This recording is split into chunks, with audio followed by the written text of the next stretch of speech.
You're listening to a Sin Media podcast where young people run the show. Welcome back, everybody, to another episode of Ignorance Is This, a podcast all about a different way of experiencing cinema with little to no knowledge about it beforehand. My name is Scott Martin, and the man who likes aeroplane jelly is with me today, and his name is Oliver Deer. I like aeroplane jelly. Aeroplane jelly for me, because I'm old, the aeroplane jelly boy. Here I am. And we're back. Do you actually like jelly? That's a topic. That's a topic right there because I don't mind jelly, don't mind a bit of jelly, but I haven't had it in a very long time. I saw a video recently of a man who was trying to eat as much jelly as possible using only chopsticks, and I think he needed to beat like a minute and a half. And I think he's like, I don't think they were doing it correctly. Like, I don't know if you're allowed to have like clumps of it, so you can just like kind of scoop it up. But I'm just thinking, like, he's putting it in his mouth, right? And then he's chewing a bit, and I'm thinking, you don't need to chew jelly. Nah. That should just go straight down the hatch. Yeah.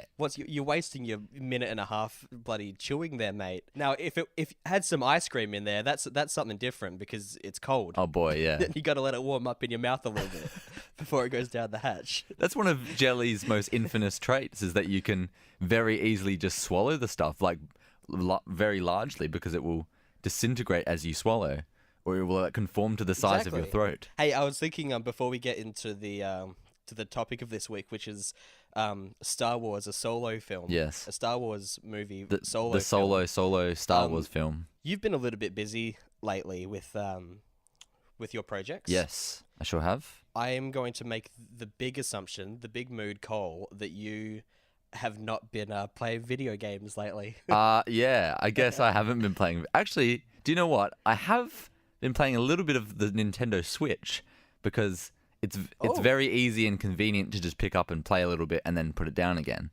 Well, since we're talking video game corners here, I've recently bought some new video games, and as you know, Ollie, I'm notorious for buying things and then never using them.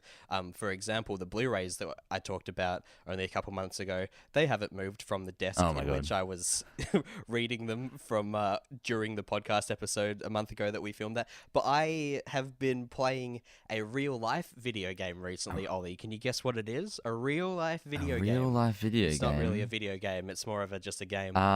Chess. You've been playing lots of chess. No, because... No, chess is really hard, and I've notoriously never been able to get into it because I don't understand it, because I never played it as a child. Okay.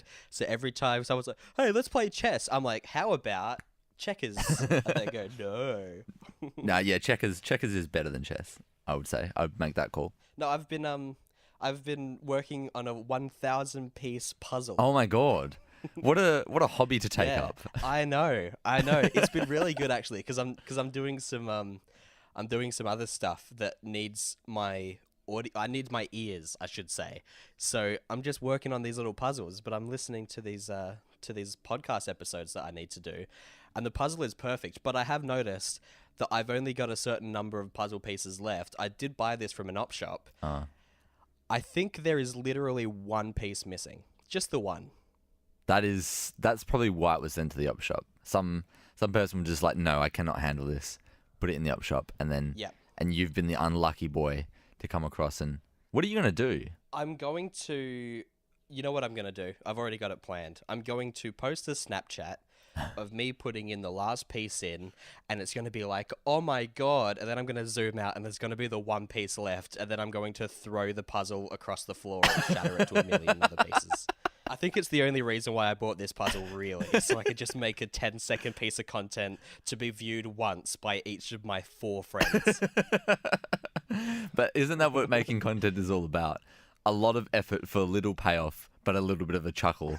A little bit of a chuckle from every one of your friends. That's what content is all about, and that's why we do a podcast. Yes, here we are. So So let's talk about what our podcast is actually talking about this week. Jeez, I'm really off my game today. That one piece of it's literally staring at me. Like right. I've got the 1,000 pieces right to the left of me, Yeah. and I just got this one piece that is absolutely not with the rest of the pile, and I was going to say I could just do a bit of a 3D model of a puzzle, and we can 3D, composite that into your Snapchat, and so it looks like you've got a puzzle piece in there. I like that. I like that a lot. Yeah. Let's do that. Let's talk about Solo. Yeah. A Star Wars story.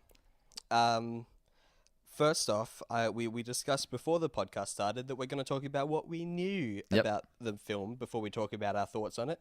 Ollie, as someone who had to know nothing before the film, as that is the part of the podcast in which you play, how much of the film had you known about? Are you saying this because I know things, and you're trying to catch me out and say you're not good at your job, or you haven't obeyed the rules of the podcast and you've learnt too much about Solo? Because that's what I've done. I'm sorry. I'm sorry that my Word document script is clearly on our shared Google Drive, because that was word for word what I was going to say. Yes, absolutely. Yeah, so unfortunately, even though I have not watched the trailer at all, and I remain ignorant in that capacity, I hadn't seen any visual material from the film.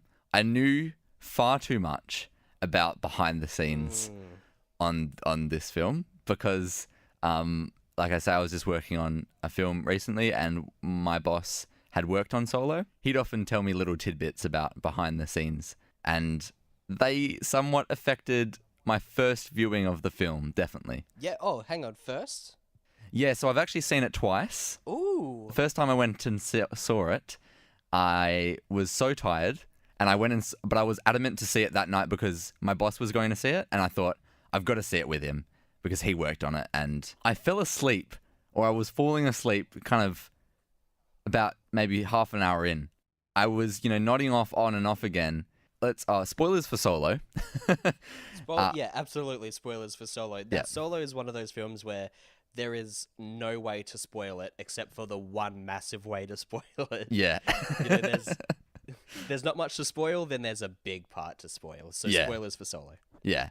Kind of snapped myself back into it when the robot L3, when the robot L3, died. Yeah, when she died. Kind of woke up and I was like, okay, I think she got hit by a blaster or something. And then I realized, what have I kind of missed? I kind of saw a lot of scenes. And then when I went and watched it again, I realized that the whole scene on the mining planet, I completely slept through. Yeah, literally Kessel, the entire point of the film.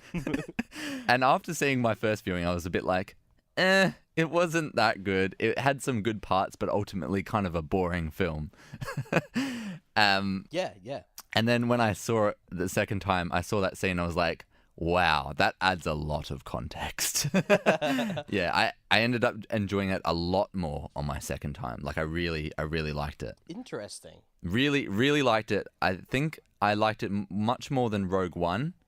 And I would say it's a better movie than The Last Jedi as well, as a whole. Oh my God. As a whole. Are you being serious right now? Oh, 100%. I really liked Solo, yeah. I think one of the bits I didn't like about it was because I'd heard so much about production and the fact that they fired the first two directors, Lord and Miller. I heard a lot from my boss. I learned a lot about their vision and what they were trying to do, and a lot of the scenes that were cut that originally Lord and Miller had done, and they sounded really funny. Like apparently L3's death scene, there were like a lot of variations on it, and a lot of them were really touching, but in the film is very quick, and it's not as really heartfelt as what the directors were doing. But I really enjoyed it though when on my second viewing and appreciating for what it was rather than what it could have been. I am genuinely baffled that you think this is better than The Last Jedi. Yeah, well, I heard someone recently describe The Last Jedi as it's a movie with some really great high points and then some really low points. I think Solo's better. I don't know. I think Solo's coherent. Okay. Interesting. What do you think of Solo? Because this is going to be really interesting, I think. Yeah. No, I didn't really care for it. No? Much at all. No, I thought it was bland and dingy for most of it, and it's the opposite of The Last Jedi, in which I think that there were some high points and some low points, but the low points definitely outweighed the high points, which is the opposite of what I think about The Last Jedi. Right. Because Jedi had that terrible casino scene, but oh god, what was good about this? Lando was good. Yeah.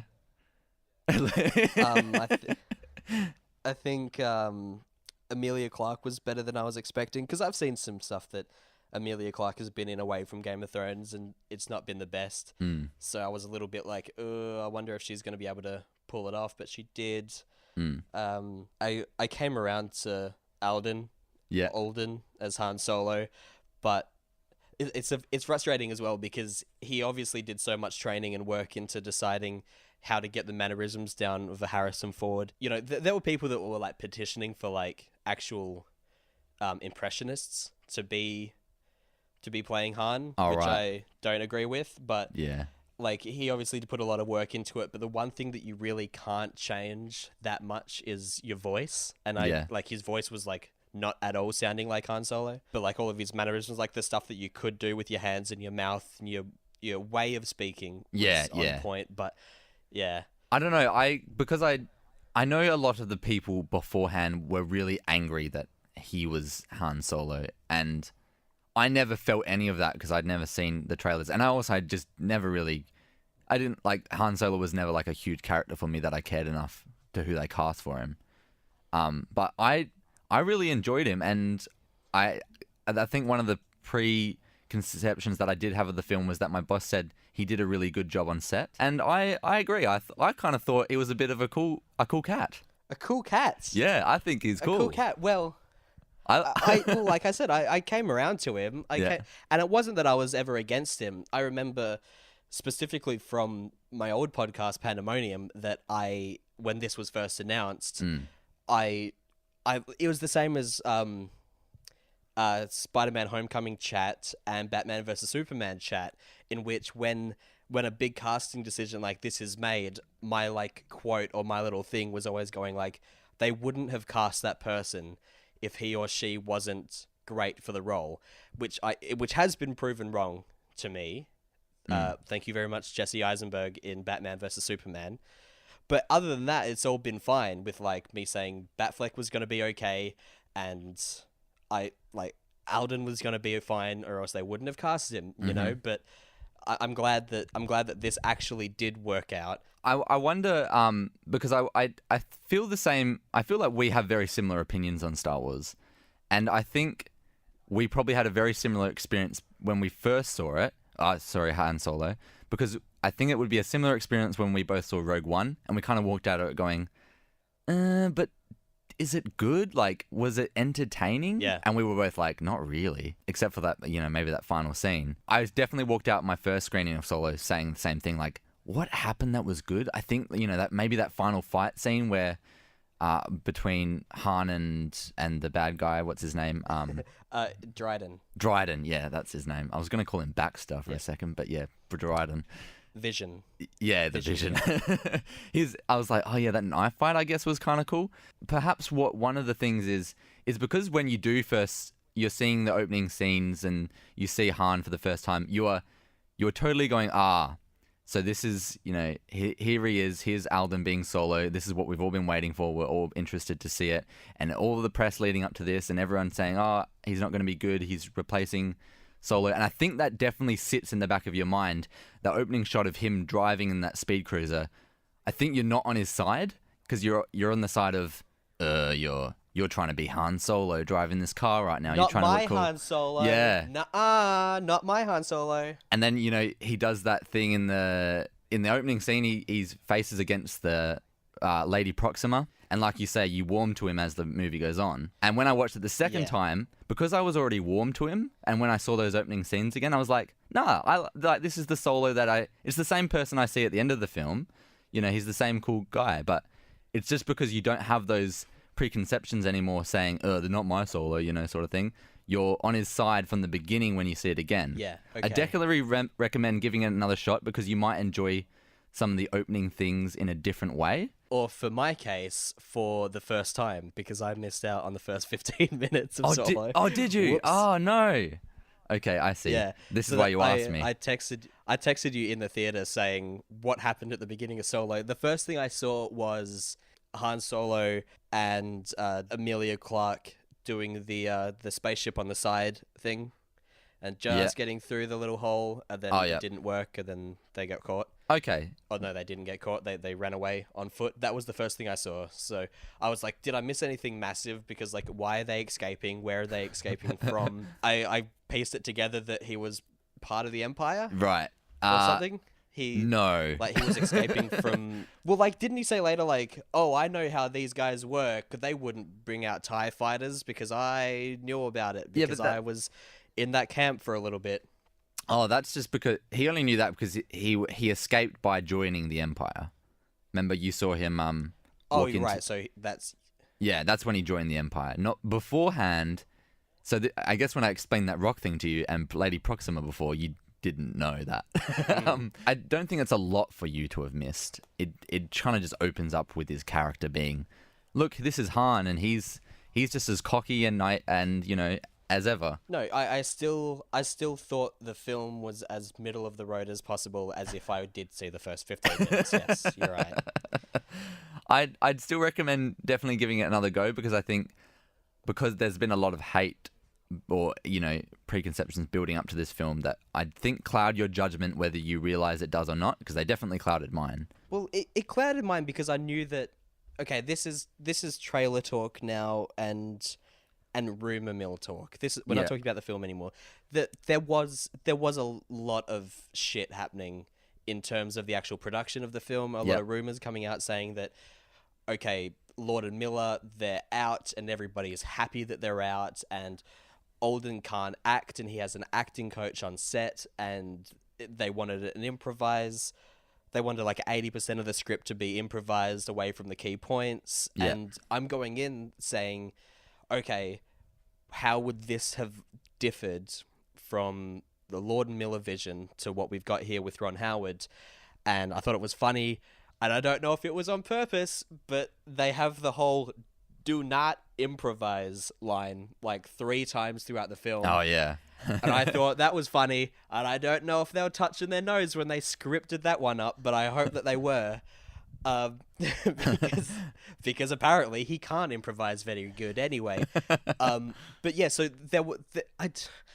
I try to go into films as clear-minded as possible, even though the whole point of the show is that I need to cloud my judgment with trailers and whatnot. Like, I don't think I hated this just because I was predisposed to hating it. It's a Star Wars film, and I just didn't care that much, you know? Yeah. Someone said somewhere that pretty much sums up how I kind of felt about it, was that because it's not a mainline Star Wars story, I just had less expectations for it. And so when I saw it, I was kind of, well, at least on my second time, I was pleasantly surprised. It's the story of this guy, and I like Emilia Clarke's arc, because I definitely thought she's going to die because she's not in the other trilogies, and obviously, she's going to die, and that's what makes Han such a, a broody guy, and, that's why he's so angry all the time, because he's lost his love. But I think it was really, really interesting that she just decided that she would rather power than have Han, whereas he wanted her, and she used him the whole film. I'm in the same camp with you there, where I think that the Emilia Clarke storyline was really good, and the fact that we got a twist ending was interesting. I didn't love how the last 15 minutes of the film was everyone backstabbing each other, and even though it says in the film, like, don't trust anybody, and then everybody trusts everybody, and then when they go, actually no, now I've got my knife to your throat, it's like, well, come on, mate, you really should have saw that one coming. Like I said, there are a lot of high points in this. Like even though there was a lot of backstabbing, I thought the last 15 minutes were really, really, really good. Maybe even the last half hour with all the stuff after the Kessel Run, and with Lando like getting in the ship and flying away, and then the other Sabacc tournament. I thought all the Sabacc stuff was really fun. Yeah, cool. The card game. Yeah. There was a lot of cool shots as well. Like when he says, we got to put the energy in the fusion reactor, and then it didn't work for a bit, and then it worked, and you see from where the fuel is dripping into like the fuel spot. Yeah. and then it zooms out a little bit more, and it's like the light beam at the back of the Falcon, and then that like flies off. Like that was really interesting. You get to see like the interior of a part of the ship that you've never seen before. Yeah. There were a lot of really cool points. Definitely. Like I'm not disputing that, and I do think that I enjoyed it more than I enjoyed Rogue One. Yep. Because Rogue One just didn't seem... Rogue One's characters weren't as fleshed out. Yes. I don't think. That was the major point of difference. Where this is, you've got Han Solo and you've got Chewbacca, so you're a little bit more thinking, oh, this is my Star Wars. Yeah. Whereas with Rogue One, you're going, all right, how's this person going to get picked off? And how's this person going to get picked off? Which is the same thing that I thought about this. And I was happy to see that not all the characters got picked off. And even some that you thought were picked off aren't turned out to be picked off. Yeah. We'll get to that in spoilers at the end. But like I like Paul Bettany, I like Donald Glover, Emilia Clarke. Woody Harrelson is playing Woody Harrelson as he always does. Yeah. I also thought Chewie is really good. Like the new person that's playing Chewbacca is like absolutely nailing it. Yeah. I really like Han and Chewie's like their meeting and relationship, because I don't know, it felt genuine to me that they're sort of how they meet and how they become friends. There's a lot of talk about if there's going to be a Solo sequel. Do you think there will be? And what do you think that's going to be? Well, I don't think there's a Solo sequel. I think there's a trilogy of, or some people are saying the Crimson Dawn trilogy. But I immediately after seeing the big spoiler, at the end there is a surprise appearance of a hologram of Darth Maul, who has robotic legs. Who? Darth Maul. Oh, sorry, Maul. Who? Maul. I'm sorry. I literally didn't watch the second half of Phantom Menace. I have no idea who that is. Oh my god. No, but I was very excited to see that. I really was. I really was. I liked it. I didn't necessarily like the fact he grabbed his lightsaber and then opened it for no reason, just to show you that my god, he still has it. I hated that so much. We know who you are. Yeah. No one else looks like you. Yeah. We don't need to see. We don't need a vroom and then wait for it. Vroom, a second one. Ooh. I don't know, maybe they just wanted it so they could have a lightsaber somewhere in the movie because there wasn't any otherwise. See, I hated that. That was the one thing that I was like, I threw my hands up in the air at the cinema because I was ready. I made the big call that Solo was going to be the first Star Wars film with no lightsabers in it. Oh, okay. And I was like, we were getting to the end and I'm like, oh, here we go. Han Solo doesn't know anything about the Force. He doesn't know, he just is a scoundrel. He doesn't know anything about any of this shit. And then the vroom happened and I'm going, damn it. Like I was so ready to be like, I called it. Here we go. No lightsaber, but there was one, and it was his fault. Yeah, when I saw it, because I had fallen asleep. Oh yeah, that must have really fucked you up. Yeah, well, when I first saw that, I kind of thought we were entering the third act, not the fight. And so I thought, okay, and now they're gonna go fight Darth Maul. This is gonna be kind of cool, I guess. And then they didn't, and I'm like, what? Why did they introduce Darth Maul? And then the moment after the cinema, I was like, okay, it clicks. They're making an Obi-Wan movie. It makes sense. Obi-Wan, like, now Darth Maul, they're setting him up to be the villain for the Obi-Wan movie or the Boba Fett movie or whatever. And so I'm pretty sure there's not going to be a Solo 2. It's going to be Kenobi, and then it's going to be Fett or whatever. But I wouldn't mind seeing more of this Han Solo. If we get more of it in the future, that'd be great. But yes, I don't think that Han Solo is going to be taking on Darth Maul into the future. No. Obviously, that's not going to happen, but I wouldn't mind seeing a sequel for this, I suppose, because I like all the fundamental characters that they've got here. I would love to see more, especially Han, Chewie, and Lando gallivanting about. Yeah. I definitely want to see Lando again, and I definitely want to see Han's confrontation with Kira and see what happens there, because I think that's a really interesting dynamic now, where she's going to become his villain essentially. So all of that adds up to there potentially being a sequel here. It's not really like massively sequel baiting.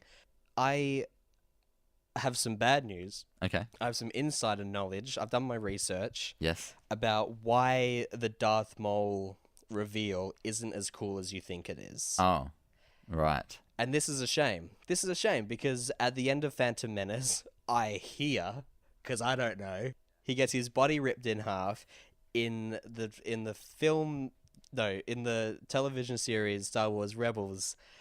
He comes back. He's got some spider legs for some reason. Mm-hmm. He has normal robot legs, and they fight for a bit, and then he disappears for a bit. And you can argue that what we see in Solo is after they fight for a bit, but before he disappears for a bit. Yeah. So he's still active. But then, spoilers for Star Wars Rebels, he dies Oh. again. Oh. Yeah, to Kenobi. Yeah. He's fighting out in the middle of the desert or something with Ben Kenobi. Ben Kenobi absolutely destroys him in like 2 swipes, done and dusted. This could have been really cool with Darth Maul. If he would have come back and be like a big overarching villains of all the Star Wars stories and no longer be part of the main line, but we know that he's dead. And it's not in the film. It's in something else. So if we do see him continue on in Legacy, in film, it's going to be for a small little tidbit here. It's going to be like Thanos, but without the Thanos movie happening. Like he was just going to be around. Yeah. But without Infinity War, which is the best part of that entire arc. I did know about Spider Darth Maul. I've heard about that. I didn't know that he dies in the Rebels, so it's a shame to know that. But a lot of people speculate because it was apparently such a good arc in the Rebels trilogy.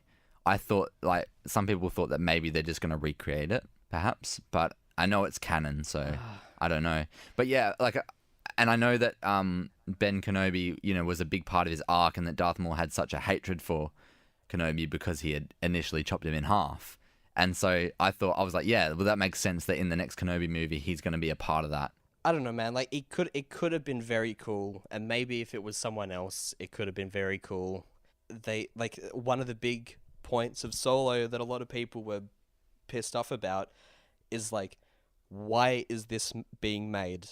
Because we know where Han Solo ends up. All the characters that you introduce, we're just going to get them we're going to watch them get picked off. And then they kind of did something different, sure, with Emilia Clarke's betrayal and with the reveal of Darth Maul again. But now they're doing that again by bringing back a character that we also know is going to die. I think it's kind of interesting now having seen Solo why they wanted to make it, because it's clearly some sort of like kickoff point for some new like in between trilogies set of movies they're making. Kenobi and Fett are also going to take place in the same time frame. It's interesting, like they've made Solo as sort of the first movie to kick off that arc. So like you expect to see maybe Kira and some of the characters introduced, like Enfys Nest and stuff in maybe future movies, but not necessarily see Solo. So like they've just used Solo as the main protagonist in this movie to kickstart other characters' arcs, which I think is it's a good idea, because I liked this little origin story. I thought it worked well as an origin story for Han Solo. It's not. I don't think it's the best film overall, but I agree that it's fine. It's fine for an origin story, and it's fine for these new characters, especially with someone like Enfys Nest. Yes, you're right. I completely forgot about that point. that entire character. I thought she'd be great as an Aloy in Horizon Zero Dawn. Yeah, she does look a bit like that. Yeah, definitely. I've got another point. What do you think of L3? I like L3. I don't like the idea of every Star Wars stories having a sassy robot. Oh, okay. That's not like every other robot. Yeah. I thought that her thing being like, for equality and for the freedom of the droids was very funny and very good. Yeah. I like that a lot. I liked that there was the bit where Lando gets up out of the cockpit and he says, "Do you need anything?" And then she goes, "Equal rights." And then he like rolls his eyes. That's very funny. That's very funny. So like she was much better than the Sheldon Cooper of the last Star Wars story, Yeah. Rogue One. But what I didn't like is how after she died, and they put her consciousness into the ship to help with the navigation system. I hate how Lando is just super cool with not having the ship anymore. Right. He literally loved that robot. Yeah. And then she's like still like kind of aware. And then he's just like, oh, go on, this rascal who I actually hate. You can have it. You can have my girlfriend as well, basically. He doesn't willingly give Han the ship. And that's kind of, I thought that's why it makes sense in Empire Strikes Back when you meet Lando. He says like, what have you done to my ship? Like, I love that ship, you know? Like, so even though Han takes it off him fair and square with the game, Lando kind of respects Han enough to say, okay, well, you can have it, but I love that ship. Don't you do anything bad to it. I guess so, but I just think that if I was madly in love with somebody and they're kind of aware through an object, I would be a little bit less cool with just kind of letting the object go. Yeah, I guess so. But I think it was I liked it because it was an unexpected origin to why Lando loves the ship so much. And yes, and I also like how the first time, like, he keeps it in such pristine condition for so long, and the first time that Han has it, it's turned to shit. And then 30 years later, when they meet up again, it's still turned to shit. Like, Han Solo has literally never cleaned up after that first Kessel Run. And you also learn how the little gap in the Millennium Falcon comes to be there, which is interesting. You don't expect that. What little gap? You know how the Millennium Falcon design, there's like a gap in the front of the ship? Oh, yeah. Yeah, and it's because it was an escape pod that they fired off into the Maw. Oh, yeah. Oh, great. Yeah. So there's lots of little things that they don't really draw attention to it, but it's there. Have you noticed that we haven't really been talking much about, like, the climax of the film, which is the entire Kessel sequence? Oh, yeah. Like, I didn't care. It's not that I shouldn't say I don't care. It's just that it was kind of bland, and it's the same thing with the prequels in the first place, that a lot of people were having issues saying, we don't need to see the Clone Wars. The Clone Wars were cooler in our heads when we thought about what the Clone Wars were. To see it in canon and it's not very cool is really shitty. So to see the Kessel Run is kind of like, oh, it's just you're in a tunnel and then you fly into the part of the tunnel that has a heap of debris, and then there's a monster and you escape the monster and then you leave, you know? Yeah, well, I agree. I agree the first time I saw it, but I disagree. I really like that part because it had a black hole in it. That's a great... I understand. I understand that. And, of course. And I don't know, I love the idea of weird space stuff. So when I see, there's this weird tunnel thing that you can't just hyperspace through, and you have to fly through it, and, you know, they fly Imperial ships through it, and it's, you know, really tightly packed in that little tunnel. I thought, oh, that's cool. I love big space stuff like that. And then they have to fly into the darkness of that space. I was like, oh, scary space stuff. And then oh, a giant monster. Like, really, really big. I love giant space monsters. Yeah. That can just fly around in space. That's cool. You're known for it. And then it was getting sucked into they call it a gravity well, but we know it's a black hole. Well, that's my... It looks like one anyway, and I like that. It's your head canon. Yeah, I really like that sequence. I thought, oh yes, awesome space stuff. And oh my god, it's the Kessel Run. But yeah, when they first mentioned, oh, we're going to Kessel, I'm like, oh, yeah, okay, you're doing that, right. Weird. Yeah. But yeah, no, second time around, I was on board. I loved it. All right, do you wanna wrap it up with some grading? We sure can. I'm giving it a high distinction. Ugh. Yep. Okay. Although you are absolutely off your chops, mate. You got to watch it again, mate. You got to watch it again. If I'm watching anything again, I'm watching Infinity War. I'm not dropping another $30 on this, but I could be dropping another. Now wait for DVD. Okay. Wait for DVD, but definitely watch it again because I think preconceptions, like public conceptions for this one, definitely affected it a lot. Okay. And they affected box office by the looks of it too. All right. Yeah, no, I heard that the number one movie in the world, and it's a disappointing come up. I'm gonna grade it a credit. Yep. I am gonna give it a credit because they explained how Han Solo got his name. That was dumb. Yeah, didn't care for that. I don't care how he got his gun. And they didn't explain how he got his vest, which I wanted to see the most, and they didn't show that. So they showed all the dumb shit, like why his name is Han Solo. Like, he has a dad. He mentions that he has a dad in the film. Yeah. Yeah, that's true. His dad probably has a name. Just say a name. But isn't it like medieval where peasants don't have last names? You know? Well, then why were they letting him become a pilot if he's just a peasant? No, because they let anyone join a war. They're just soldiers. They're cannon fodder. Yeah, I guess so. Yeah. I guess so. Just show me where he got his vest. Yeah, you pinpointed the two origin bits that no one cares for it. Like, you don't need to know why he's called Solo, and you don't need to know why he got his gun. Yeah. Maybe in the sequel they'll show some Greedo. Yeah. Oh, true. They mentioned there was some sort of line about shooting first.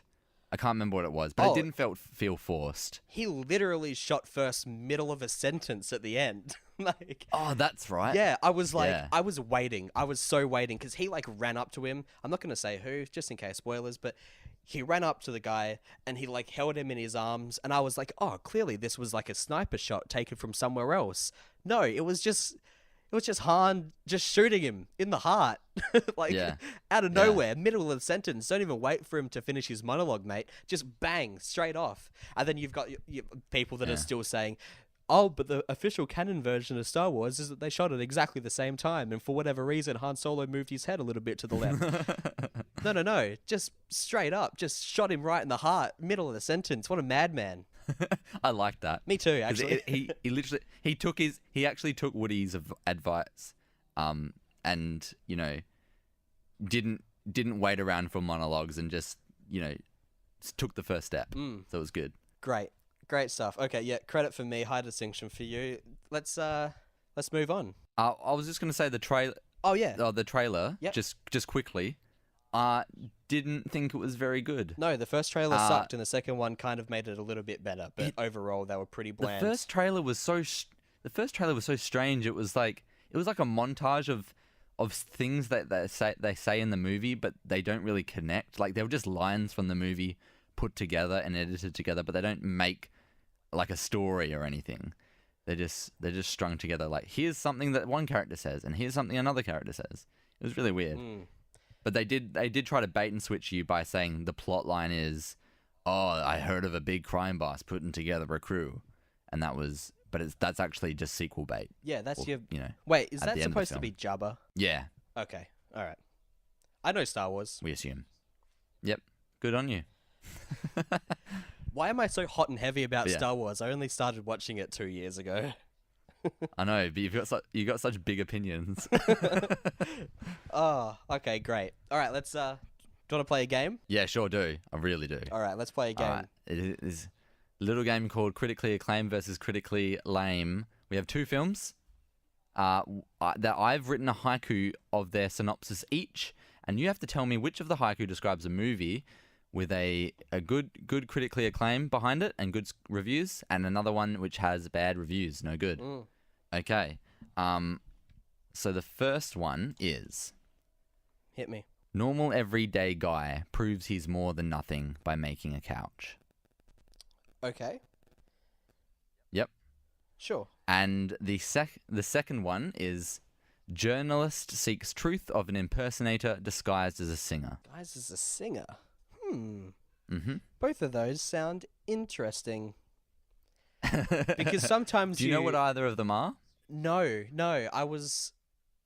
When you started talking about journalists and a disguise, I did think this could be Man of Steel or something, or Superman, the originals, with Lois Lane being a journalist, I think, and Clark Kent being someone in disguise. But as far as I'm aware, Superman does not sing, though he probably does have the voice of an angel.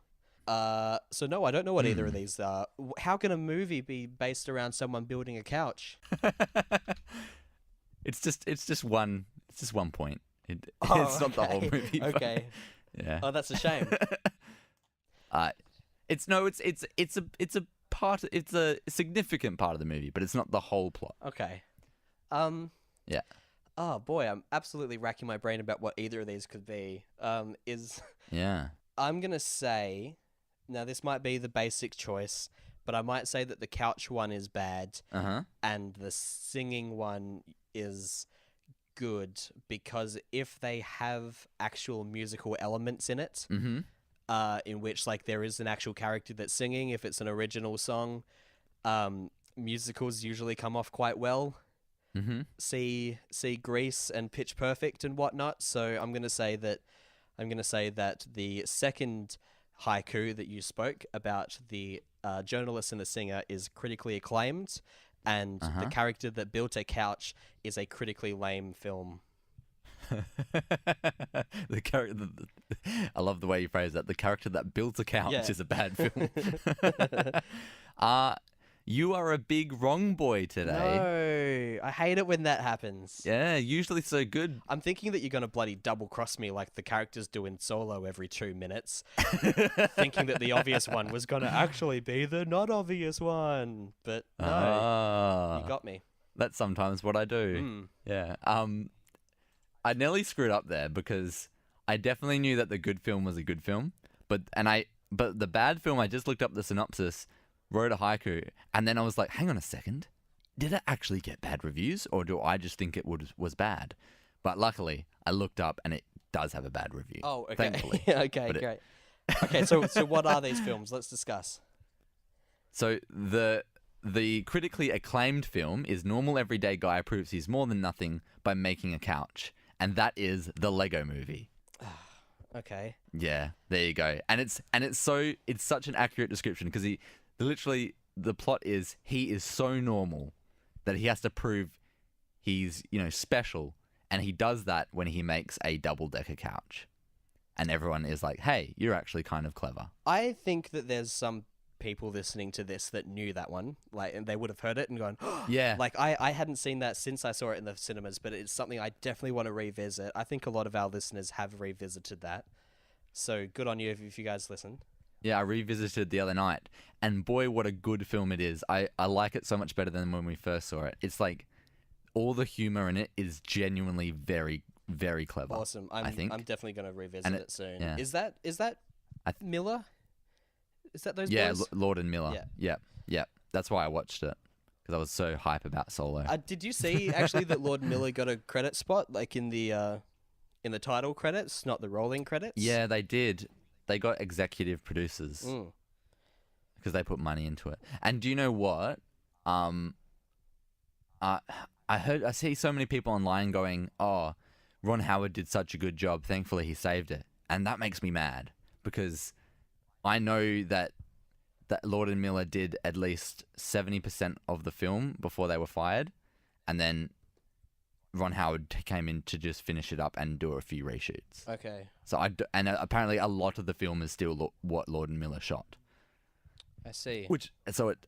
I dislike that Ron Howard gets the credit, because even my boss said, like, wow, they actually gave Ron Howard the credit. That's weird. Okay. Like, that's how much, like, apparently, he didn't really do, and he gets the director's credit. It's strange, but yeah. Well, maybe. Yeah. Do you think that they could potentially have another go at some creative decisions if there is a sequel, or are they gone for good? I reckon they're going for good because the Kasdan and co didn't want them on board. I think because they were changing too many things from the script. Yep. So I doubt they're going to get another go at Star Wars, which is a shame. But yeah, but I think they're signed on to make other movies, so like other projects. So I'm excited for them. Yes, and the other movie, the critically bad film, is Journalist Seeks Truth of an Impersonator Disguised as a Singer. That is the Hannah Montana the movie. I should have seen that one coming. I really. Of course, it's someone disguised as a singer. Of course, that's Hannah Montana. There's no one else that could have possibly been. I was like looking up Disney movies, and I was like, do I do Camp Rock? Do I do that? And I was like, no, Hannah Montana. Like, that's a generally, I can sell that as a plot line because it's like a lady who is pretending to be another lady. It's a lot deeper than we gave it credit for when we were kids. Yeah. Yeah, so there you go. You a big loser today. Thanks, man. Oh, that hurts my feelings. Do you want to play another game? We've got some time. Do you want to play another one? Yeah, I love playing games. Okay, let's play Rotten Tomatoes. Oh, yes. This is, after last week's, this is going to be my favorite segment because we're going to just talk about Ice Age. That's a great point. I think we might. Let's start with... okay, so actually, I should explain. Rotten Tomatoes, The Fruit Is Acute is the official name of the game, in which I present Ollie 5 films, and he tells me within 5% what that movie has as a percentage score on the website Rotten Tomatoes. So I'm going to start off with Space Jam. Space Jam. Do you know what? I want to slam, Ollie. I looked it up recently. So I think it could be 43%. 43%. You're within 5%. It's 38%. Yes. Nice. And yeah, like so many people love it for nostalgia. Oh, I absolutely adore it. Apparently if you go back and watch it, you'll dislike it. Don't say that. I'm saying it now. No, don't. Okay. I've never seen it, so I have no personal attachment, and I revel in others finding out that it's bad. This one I thought would be very funny to do, but it doesn't have a Rotten Tomatoes score, but it does have a user score on the website, so I'm using it anyway. Jumpers for Goalposts, which is the live at Wembley film of Ed Sheeran's concert at Wembley Stadium. That lasted for 3 days.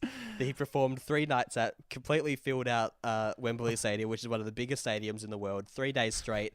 And they filmed it and they released it as a cinema release, which I watched in the cinema. So what percentage do you think that got? I almost feel like you can't do this. I feel like you can't do this, but you have. And you have actually seen it in the cinema, so maybe it counts.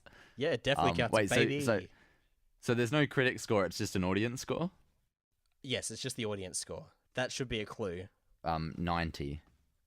Exactly 90, baby. Very good. There we go. The audience love Ed Sheeran, and they're the only ones going online to write reviews, so it must be high. Exactly right. Exactly right. Okay. Superman 3 from 1983. Superman 3. Why do you do this to me? Why do you give me films I've never, like, I know they exist, but I've never heard anything about them? What do you mean you haven't heard anything from Superman 3? We're doing a podcast about Han Solo. You should know if Superman 3 was considered one of the best in the game or worst in the game by now. I know people liked the original Supermans, but they didn't like Superman 4 Quest for Peace, and apparently that ended it.